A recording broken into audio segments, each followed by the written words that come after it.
May mga products sa Amazon na hindi mo pwedeng ibenta kasi hindi siya safe. At yun ang malalaman mo sa video na to. So stick ka lang hanggang sa huli ha. Hi, si Coach Jonel po ito at sa video na ito, ang pag-uusapan natin ay ang hazmat and dangerous goods pagdating sa pagbebenta sa Amazon.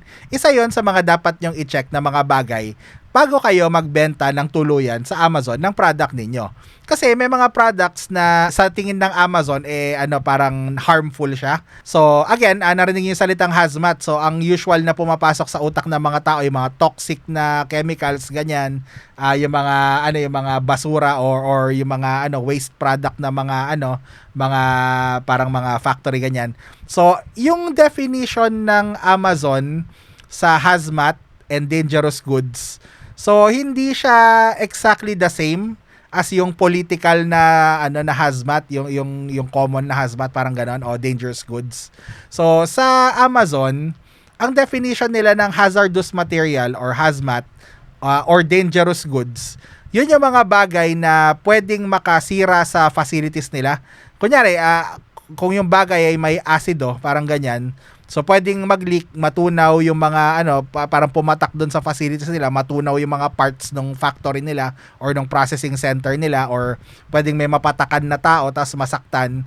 So yun, ganon. So kunyari, ito, bear spray, kunyari yung mga spray na parang gawa sa chili, parang ganon. Again, ulitin ko, yung Amazon, ang hazmat and dangerous good para sa kanya ay yung makakasira sa operations niya, yung makakahadlang sa operations niya. Yun na lang in general, okay?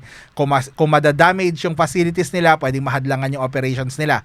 Pagka nasaktan yung tao nila, pwedeng tumigil yung operations nila. 'Di ba? Yung mga ganon. Yun para sa kanila ang dangerous and hazmat. Okay? So, kailangan mo siyang i-check. Most na mga makikita mo dyan sa hazmat and dangerous programs, mga pabango, ganyan, pesticides, yun yung mga bear spray, yung mga aerosol, hindi naman lahat, pero marami sa mga ganon yung hazmat. Ngayon, to know for sure, meron namang binibigay na tool yung Amazon. So, yun yung kanilang Dangerous Goods Identification Guide. So, kung nandito ka sa Seller Central mo, hanapin mo na lang, i-search mo dito kasi wala akong direct link, hindi ko pwedeng i-share sa YouTube. So, ayan, i-type mo lang. So, hindi ko na itatype pareho lang naman yung effect, okay? So, i-type mo lang yung Dangerous Goods Identification Guide. Ayan, kunyari.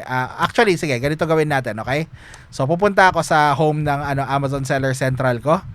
Tapos, ipe-paste ko yan, Dangerous Goods Identification Guide. Okay? Tapos makikita nyo siya dito sa gilid na to, may lilitaw siya na parang something. So, i-click nyo lang yan, okay? Tapos, para lumitaw siya sa mismong window, i-click nyo yung parang square na may arrow, yung link na yan, okay? So, mag-open siya. Tapos, siya na yan, okay? Tapos, dito, makikita nyo na merong Manage Dangerous Goods Classification, kanya. Okay? So, ang gagawin nyo is look up an ASIN, okay? So, kunyari, itong product na to, nakita mo, safe kaya ito. Gawin nyo to para sa lahat, kahit na hindi siya, kahit hindi obvious na hazmat, gawin nyo para sa lahat, okay? Gawin yung routine na check. So, ang gagawin ko, kunin ko yung ASIN, EUPC pala yan, okay? ASIN. Tapos, ika-copy ko siya, okay? Copy. Tapos, i-paste ko siya dito. So, next ko to, okay? Look up ASIN. Tapos, next. Tapos, magkakaroon ng box para ilagay mo yung ASIN, okay? Paste mo dyan. Tapos, i-click mo yung next, okay? Tayo natin kung ano lalabas, okay? Ayan. So, pag nakita mo na this product is not dangerous goods, not. So, ibig sabihin, okay siya. So, go na siya. Okay, go na siya. Okay? Ngayon, sumubok tayo ng ibang product. So, look up another ASIN tayo, okay? So, babalik tayo ron. Look up another ASIN. May hinanda akong example, okay? So, this time, ito namang product na to, yung Raid. Nakita niya, pesticide to, di ba? So, kukunin natin ulit yung ASIN niya. Okay, yan. Okay. Tapos, kakopy ulit natin. Tapos, i-paste din natin dito. Okay? Tapos, next. Tayo natin. Ayan. So, this product is a dangerous good. So, pag ganyan, di mo pwedeng ibenta unless, may unless dito, unless, part ka ng hazmat program. So, dati kasi, yung mga sellers na luma, yung mga matatagal na, parang around 2016, 2017, walang ganyan dati Actually nung nagbebenta ako sa Amazon, walang ganyan dati. Tapos nagsimula sila na parang ilang sellers na lang yung pwede, parang ganun, by invitation.